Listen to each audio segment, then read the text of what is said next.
So guys chapter 6 of business economics determination of national income, कोशिश करेंगे कि सारा यूनिट कंप्लीट हो जाए, बट यूनिट 1 स्टार्ट करते हैं, नेशनल इनकम अकाउंटिंग। अच्छा, अगर यूनिट ओवरव्यू है तो देख लेते हैं। डिटर्मिनेशन ऑफ नेशनल इनकम होता है हमारा different concepts of national income, measurement of national income in India, limitations and challenges of national income computation. सबसे पहले तो guys determination of national income, GDP का फुल फॉर्म क्या होता है guys? Gross domestic product. Gross का मतलब होता है टोटल। ग्रॉस बेसिकली हमारा ना नेट माइनस डेप्रिसिएशन होता है, जो आपका नेट वैल्यू है ना उसमें से आप डेप्रिसिएशन माइनस करोगे तो आपको ग्रॉस मिल जाएगा। डोमेस्टिक होता है बेसिकली हमारा विद इन द बाउंड्री का बात होता है, प्रोडक्ट में आपका गुड्स और सर्विसेज आ जाता है। It refers to the value of all final goods and services produced in the country within a given period. Limitations क्या होते हैं जीडीपी वेलफेयर के? Income distribution and per capita income, quality improvement, productions hidden from government authorities जैसे कि evading taxes या तो illegal, non market production and non economic contributions. Okay, disutility of loss of leisure time, economic bads यानी गलत। ठीक है, हम लोग आगे पढ़ते हैं एक्सटर्नैलिटीज़ के बारे में। हमारे पास पॉजिटिव और नेगेटिव एक्सटर्नैलिटी होता है, पॉजिटिव एक्सटर्नैलिटी और नेगेटिव एक्सटर्नैलिटी। ओके, वॉलंटियर या सोशल वेलबींग का work, leisure time, fairness, gender equality, security of community feeling, both positive and negative externalities do not form part of market transaction. Defence expenditure हो सकता है, police for crimes version कर सकते हैं, automobile accidents हो सकता है। तो ये सारी चीज़ें हैं लिमिटेशंस ऑफ जीडीपी। उसके बाद हमारे पास एग्जाम्पल है ईयर 2015, 16, 17 में प्राइस लेवल 10 था, 12 था, फिर 10 हो गया। क्वांटिटी हमारा 100 था, 50 हो गया। हमारा देखो यहाँ पे क्वांटिटी सेम है लेकिन यहाँ पर क्वांटिटी अलग हो गया, 50 हो गया। तो हम लोग देख रहे हैं ना 500 से 500, हम लोग बोलेंगे क्या सेम है? नहीं, ये गलत है। देखो क्या बात है कि 10 इंटू 1000 करोगे तो आपका नॉमिनल जीडीपी आ जाएगा, प्राइस इंटू क्वांटिटी। ठीक है, सब में वही किया गया है, लेकिन रियल जीडीपी ना होता है, वो कांस्टेंट प्राइस पे होता है। नॉमिनल जीडीपी तो फिक्स प्राइस पे, वो करंट प्राइस पे होता है। हम लोग बोलते हैं रियल जीडीपी में ना हम लोग क्या करते हैं ना, इसी को हम लोग बेस मानते हैं और इससे हम लोग फिर इसको मल्टीप्लाई करते हैं, इससे मल्टीप्लाई करते हैं और इससे मल्टीप्लाई हम लोग करते हैं। तो यहाँ पर आप लोग देख सकते हो कि रियल जीडीपी ना हमारा आ जाएगा बेस का प्राइस लिमिट। इसको नहीं, क्वांटिटी मत देखो, आई एम सो सॉरी, ये गलती है, ये नहीं, ऐसा नहीं, ये जो प्राइस लेवल है ना इसी से हम लोग इसको मल्टीप्लाई करते हैं, इसको मल्टीप्लाई करते हैं और इसको मल्टीप्लाई करते हैं। 10 इंटू 1000 हमारा यही होगा, 10 इंटू 12 हमारा इतना रहेगा, 10 इंटू ये हमारा इतना रहेगा। तो ये है कांस्टेंट प्राइसेस पे ही। ओके, तो ये पता नहीं इस तरीके का क्यों एग्जाम्पल है, आगे सही हो जाएगा, कोई बात नहीं। Real GDP is better than nominal GDP because real GDP changes due to change in physical output only. यानी कि नॉमिनल जीडीपी जो है ना वो चेंज बोथ में, आउटपुट और प्राइस दोनों में चेंज बताता है, लेकिन जो नॉमिनल जीडीपी है ना वो सिर्फ प्राइस में चेंज बताता है। मुझे लगता है ये थोड़ा सा गड़बड़ हो गया है क्योंकि हम लोग इससे मल्टीप्लाई नहीं कर रहे। इस बार भी मैंने गलती किया, मेरे पास रबड़ नहीं है। हम लोग प्राइस लेवल है ना इसको इससे मल्टीप्लाई करते, इसको इससे मल्टीप्लाई करते और इसको इससे मल्टीप्लाई करते, तो इतना ज़्यादा घिचपिच हो गया है, मुझे माफ़ कर देना।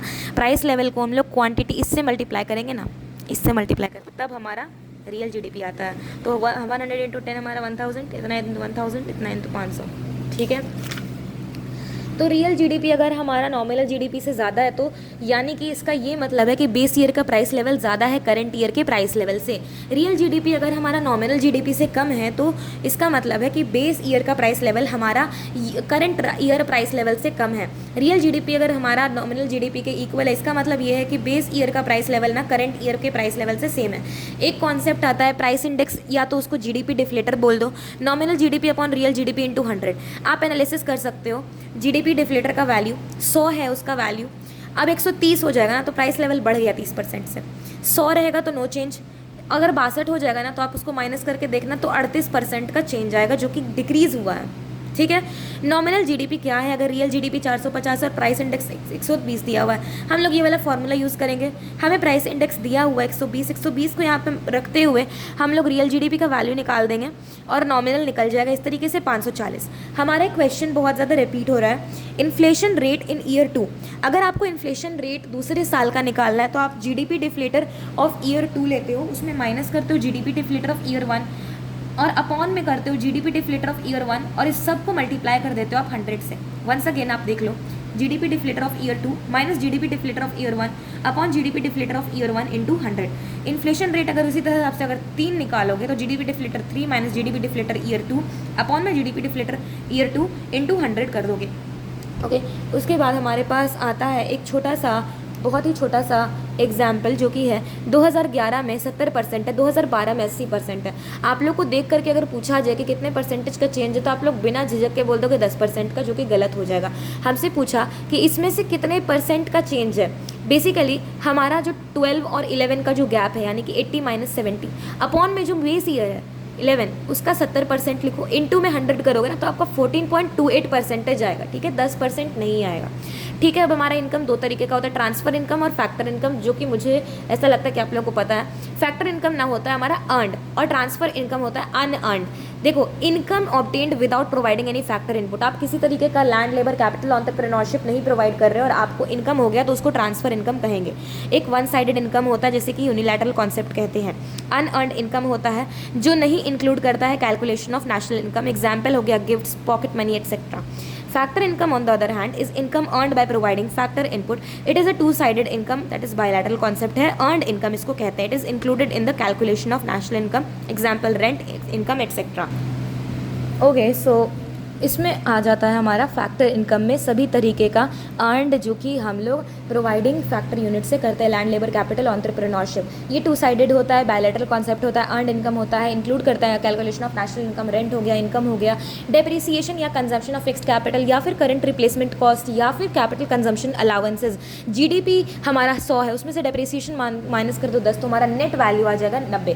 GDP minus depreciation net value होता है। मार्केट प्राइस अगर निकालना है तो फैक्टर कॉस्ट में प्लस करना पड़ेगा एनआईटी यानी कि नेट इनडायरेक्ट टैक्सेस। इसका मतलब है आईटी माइनस सब्सिडीज, आईटी यानी indirect taxes minus subsidies. Domestic अगर निकालना है तो नेशनल माइनस एनएफआईए, और उसको आप लोग ना वाइस वर्सा यूज़ कर सकते हैं। एनएफआईए होता है net factor income from abroad, जिसका वैल्यू होता है FIFA minus FITA, factor income from abroad minus factor income to abroad. Indirect taxes वैसे टैक्स होते हैं जो कि independent of the volume of actual production.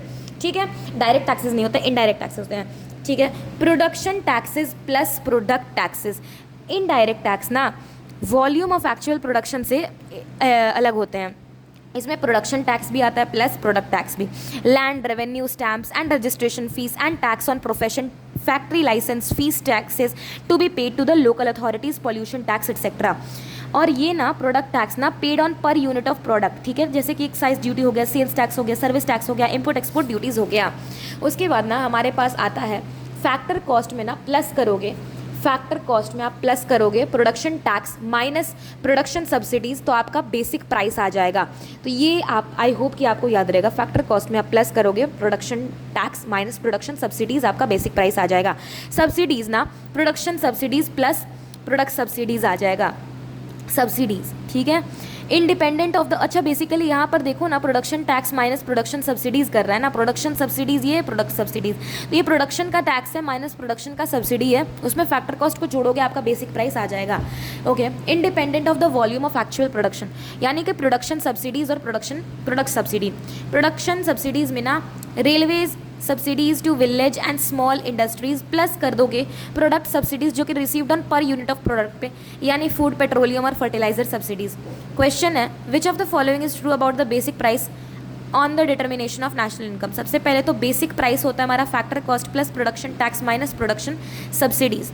ठीक है, जो कि हमने आपको यहाँ पर बताया यहाँ पर। ओके, कौन कैलकुलेट करता है national income in India? Who calculates national income in India? MOSPI. MOSPI कौन? मॉस्पी कौन?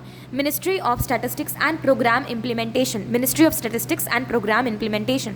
CSO यानी कि जिसके अंदर आता है CSO, central statistics office, NAS national account statistics. अब ये जो CSO है ना, according to CSO national income is the sum total of factor incomes generated by normal residents of a country in the form of wages, rent, interest and profit in an accounting year. Concepts pioneered, first guided by Nobel prize winning economist Simon Kuznets and Richard Stone. देखो ये जो concept है ना पहली बार लाया गया था किसके, आई होप कि ये विजिबल है, पहली बार लाया गया था, pioneered, first guided by Nobel prize winning economist, दो साइमन कजनेट और रिचर्ड स्टोन है। ठीक है, मेथड आता है आपका नेशनल इनकम कैलकुलेटिंग का, मेथड आप लोग देख लो, कैलकुलेटिंग ऑफ नेशनल इनकम। सबसे पहला है इनकम मेथड, एक्सपेंडिचर मेथड और वैल्यू एडेड मेथड। पहली बात तो इनकम मेथड को हम लोग बोलते हैं फैक्टर इनकम मेथड या फिर फैक्टर पेमेंट मेथड या तो डिस्ट्रीब्यूटिव शेयर मेथड। अब इसको हम लोग फैक्टर इनकम मेथड इसलिए कहते हैं ना क्योंकि जो हमारा फैक्टर इनकम होता है यानी कि लैंड का क्या, रेंट, लेबर का क्या, wages and salary, okay, capital का क्या, इंटरेस्ट, और एंटरप्रेन्योर का क्या, प्रॉफिट। इन सबको हम लोग ऐड करते हैं, ठीक है, डोमेस्टिक इनकम प्लस NFIA, तो हमारा आ जाता है नेशनल इनकम। वहीं दूसरी ओर एक्सपेंडिचर मेथड या इनकम डिस्पोजेबल मेथड या फिर इनकम डिस्पोजेबल अप्रोच, ठीक है, इसको हम लोग इसलिए एक्सपेंडिचर मेथड कहते हैं क्योंकि हमारा primary sector, okay, secondary sector, टर्जरी sector में ना जो हमारा खर्चा हुआ ना उसको ऐड करते हैं, हमारा GDP वो, और उसको हम लोग नेशनल इनकम में कर देते हैं फैसिलिटेट। वैल्यू एडेड मेथड हमारा होता है value of output minus intermediate consumption. अब हम लोग एक बाय एक इसको देखते हैं। इनकम मेथड में तो NDPFC हमारा डोमेस्टिक इनकम होता है। आई होप कि आप लोगों को पता है कि हमारे 8 एग्रीगेट्स क्या होते हैं। सबसे पहले तो हम लोग NN लिख देंगे, ओके। अब हम लोग इस पे लिखते हैं NDPFC, NNPFC, okay, GDPFC, GNPFC, NDPMP, NNPMP, GDPMP और GNPMP। इसमें ना जो NNPFC और NDPFC होता है, ये आई होप कि ये विजिबल है, if not then you can tell me. NDPFC ना हमारा डोमेस्टिक इनकम होता है और NNPFC ना हमारा नेशनल इनकम होता है। तो these are the things which you need to require understanding. NDPFC हमारा डोमेस्टिक इनकम होता है, इसमें NFIA प्लस कर दो, NNPFC आ जाएगा, जिसको नेशनल इनकम कहते हैं। इसका मेमोरी ट्रिक है प्राइम। प्राइम क्यों? P सबसे पहले है प्रॉफिट, R है रेंट एंड रॉयल्टी, I है इंटरेस्ट, M है मिक्स्ड इनकम और E है कॉम्पेंसेशन टू एम्प्लॉयज़। देख लो, कॉम्पेंसेशन टू एम्प्लॉयज़ जिसको COE हम लोग कह रहे हैं, यहाँ पे वेजेस और सैलरीज आ गया, बोनस आ गया, employers contribution to social scheme आ गया, ग्रेचुइटी आ गया, ओपनिंग सरप्लस जिसमें प्राई आ गया, profit, rent and royalty and interest आ गया। देखो, income from property and entrepreneurship, rent हो गया, इंटरेस्ट हो गया, प्रॉफिट हो गया, रॉयल्टी हो गया। प्रॉफिट में क्या आया? Corporate tax plus dividend plus undistributed profit, यानी profit after tax plus corporate tax. उसके बाद ना ऑपरेटिंग सरप्लस बता दिया, mixed income of self employed यानी कि लेबर प्लस कैपिटल, मिसलेनियस यानी NDPFC plus NFIA is equal to NNPFC। उसी के साथ एक्सपेंडिचर मेथड या इनकम डिस्पोजेबल मेथड में ना GDPMP ने माइनस कर दो डेप्रीसिएशन, क्योंकि G है उससे N हो जाएगा वो, प्लस NFIA कर दोगे ना तो ये N हो जाएगा। अब MP से FC करना है ना, तो उसमें क्या करना है, माइनस कर दो NIT, MP में माइनस कर दोगे NIT तो आ जाएगा आपका NNPFC। इस तरीके से सबसे पहले ना आपको जो वैल्यू दिया हुआ है उससे डोमेस्टिक इनकम पे जाओ, डोमेस्टिक इनकम निकल जाए उस पर NFIA जोड़ दो, आपका NFIA, अच्छा सॉरी NDPFC है, उसमें NFIA जोड़ना पड़ता है ना, NFIA इसमें जोड़ा तब आया हमारा NNPFC। इसको आप लोग दूसरे तरीके से एक्सप्लेन कर सकते हो, C plus I plus G plus X minus M is equal to what? Expenditure method. C में हमारा कंजम्पशन एक्सपेंडिचर आ गया, इन्वेस्टमेंट एक्सपेंडिचर आ गया, गवर्नमेंट एक्सपेंडिचर आ गया, एक्सपोर्ट माइनस इम्पोर्ट आ गया। GGNP होता है इसका formula, government final consumption expenditure, gross domestic capital formation, fixed expenditure, non profit in serving housing वगैरह, private final consumption expenditure, non profit पता नहीं क्या है गाइस, इन्वेस्टमेंट ऑल या क्लोजिंग चेंज इन स्टॉक जैसे कि closing minus opening. Value added वहीं पर होता है दूसरी चीज़, इन्वेंट्री मेथड, आउटपुट मेथड या फिर इंडस्ट्रियल ऑरिजिन मेथड कह दो। वैल्यू एडेड को हम लोग value of output minus intermediate consumption कहते हैं, इसमें GVAMP हम लोग बोलते हैं। Sales plus change in stock हम लोग बोलते हैं, यानी कि P इंटू की price into quantity. Export plus domestic sale हमारा आता है production for self consumption plus intermediate consumption हमारा आता है purchase of raw materials, input plus domestic purchase. इसमें अच्छा ये जो मैंने एक्सपेंडिचर वाला जो चीज़ बोला ये मैंने गलत बोला, यहाँ पर प्राइमरी सेकेंडरी और टर्जरी वाला यहाँ पर आ रहा है, वो GVAMP, ठीक है। देखो सबसे पहली बात तो एक्सपेंडिचर वाला जो मैंने बोला वो उसको भूल जाओ, क्योंकि इसमें ना C plus I plus G plus X minus M हर जगह के एक्सपेंडिचर को हम लोग कैलकुलेट करते हैं, हर लेवल के। हम लोग यहाँ पर वैल्यू एडेड मेथड में ना बात करते हैं ना प्राइमरी सेकेंडरी और टर्जरी वाले सेक्टर का, तो GVAMP at primary sector, GVAMP at secondary sector, GVAMP at tertiary sector हमारा GDPMP आ जाएगा। इसमें डेप्रीसिएशन माइनस कर देना, NIT माइनस कर देना, NFIA प्लस कर देना, NPFC आ जाएगा। उसके बाद पर कैपिटा इनकम होता है GDP पर कैपिटा आउटपुट पर पर्सन। NNPFC है 100 माइनस गवर्नमेंट सेक्टर से 40 अपॉन में 60 कर दो, प्राइवेट सेक्टर 2 ट्रांसफर इनकम आ गया, इसको प्लस कर दो 6 से 66 आ गया। प्राइवेट इनकम ना आप माइनस करते हो तो 4 मान के चलो, 2 कॉर्पोरेट टैक्स है और 2 आपका अनडिस्ट्रीब्यूटेड है प्रॉफिट। पर्सनल इनकम आ गया आपका ये, ओके। प्राइवेट इनकम ये बेसिकली आपको बता रहा है प्राइवेट इनकम क्या है, पर्सनल इनकम क्या है, ओके। डिस्पोजेबल पर्सनल इनकम हो जाएगा ना, आप अगर टैक्स पे कर दो, फी पे कर दो, तो आपका डिस्पोजेबल इनकम, यानी कि डिस्पोजेबल इनकम का मतलब होता है income after paying all the taxes, ठीक है। The system of regional accounts in India prepared by the state income units of the respective state directorates of economics and statistics, जिसका DES है। Per capita state income, जिसको हम लोग कहते हैं, calculate करते हैं स्टेट के इनकम अपॉन में mid year project population of the state. Limitation challenges होते हैं नेशनल इनकम के कंपटीशन के, ओके, जो कि हम लोग पढ़ेंगे। उसके बाद हमारे पास क्या क्या चीज़ें, उसके बाद हमारे पास यूनिट 2 है जो कि थोड़ा सा ही है, ओके। यूनिट 2 भी देख लो, छोटा सा है। ये Keynesian theory of determination of national income 1936 में जॉन मेनार्ड कीन्स का बुक आया था, general theory of employment interest and money. 1930 USA में 4 सेक्टर इकोनॉमी है, ओपन इकोनॉमी को कह लो, हाउस होल्ड सेक्टर होता है, फर्म या बिजनेस कॉर्पोरेट सेक्टर होता है, गवर्नमेंट सेक्टर होता है, और फॉरेन सेक्टर या रेस्ट ऑफ द वर्ल्ड होता है। यहाँ पे अगर 2 सेक्टर का बात करेंगे ना तो सिर्फ ये दोनों आएगा, हाउस होल्ड और बिजनेस फर्म। 3 सेक्टर का बात होगा ना तो गवर्नमेंट सेक्टर भी आ जाएगा और बाकी 2 भी आ जाएगा। अगर 4 सेक्टर या तो ओपन इकोनॉमी बात होगा तो सारा आ जाएगा, ठीक है। इनकम बढ़ेगा, कंजम्पशन बढ़ेगा, तो हमारा इस तरीके का डायग्राम बनेगा। अगर कंजम्पशन हमारा जो है ऑटोनॉमस है, यानी कि अगर इनकम हमारा 0 है तब भी कंजम्पशन हो रहा है, उसको हम लोग कहते हैं कि जैसे फिक्स्ड कॉस्ट का एक था ना, चाहे प्रोडक्शन करो ना करो, fixed cost, rent of building वगैरह वो तो लगेगा ही ना, ठीक है। लेकिन वेजेस ऑफ द लेबरर्स वो हमारा वेरिएबल कॉस्ट है। उस तरीके का आप एग्जांपल ले सकते हो कि ये वेरिएबल कॉस्ट है और ये फिक्स्ड कॉस्ट है, बट ऐसा लेना नहीं, जस्ट फॉर मैं समझाने के लिए बता रही हूँ, okay. This is autonomous consumption, हमारा इंड्यूस्ड कंजम्पशन है ये। अगर इसको मिला करके आप बनाओगे ना तो बेसिकली आपका कंजम्पशन का डायग्राम इस तरीके का बनेगा। ये हो गया आपका इंड्यूस्ड कंजम्पशन, ये आ गया इंड्यूस्ड कंजम्पशन का, आई होप दैट इज क्लियर। ये आ गया आपका ऑटोनॉमस कंजम्पशन का। जिस तरीके से हमारा फिक्स्ड कॉस्ट के यहाँ पे आता था, वेरिएबल कॉस्ट का आता था, टोटल कॉस्ट का इस तरीके से आता। जस्ट आप इसमें ना एग्जाम्पल जस्ट फॉर नॉलेज आप देख लो, जैसे कि आप ये फिक्स्ड कॉस्ट का बनाते थे, ये आपका कॉस्ट इस तरीके का रहता था, ये भी आपका जो है ये आपका वेरिएबल कॉस्ट रहता है, टोटल कॉस्ट उसी तरीके का है ना, उसी तरीके का। अगर रेट ऑफ कंजम्पशन ज़्यादा है, रेट ऑफ कंजम्पशन बढ़ रहा है but is less than rate of income, यानी इनकम ज़्यादा बढ़ रहा है और कंजम्पशन जो है वो बढ़ रहा है लेकिन उतना नहीं, तो psychological law of consumption Keynes बताता है C is equal to FY, consumption function है APC, यानी कि C/Y, रेशियो है C/Y का, propensity to consume MPC, delta C/y, ratio of delta C and delta Y। C हमारा ऑटोनॉमस या फिर इंड्यूस्ड कह लो, ऑटोनॉमस प्लस इंड्यूस्ड कह लो, तो C bar plus MPC into Y, या कह लो C is equal to C bar plus MPC Y, या तो कह लो C is equal to A plus BY। उसके बाद हमारे पास है सेविंग बिल्कुल वही चीज़ है कि आप इनकम में ना कंजम्पशन को माइनस कर दो, सेम चीज़ निकल जाता है। सेविंग थोड़ा सा जीरो नीचे से स्टार्ट होता है, क्योंकि सेविंग आपका थोड़ा सा नीचे से स्टार्ट होता है, माइनस से स्टार्ट होता है ना, नेगेटिव से। उसका तो ये वाला ऑटोनॉमस तो आपका सेम रहेगा। इनकम आपका 0 है फिर भी आपका कंजम्पशन 50 है, तो आपका -50 ना हो गया सेविंग, इनकम माइनस कंजम्पशन करते हो ना, इनकम 0 - 50 आपका -50 हो जाएगा। इनकम बढ़ेगा तो सेविंग्स भी बढ़ेगा, इनकम कमेगा तो सेविंग्स भी कम होगा, सिंपल सा बात है।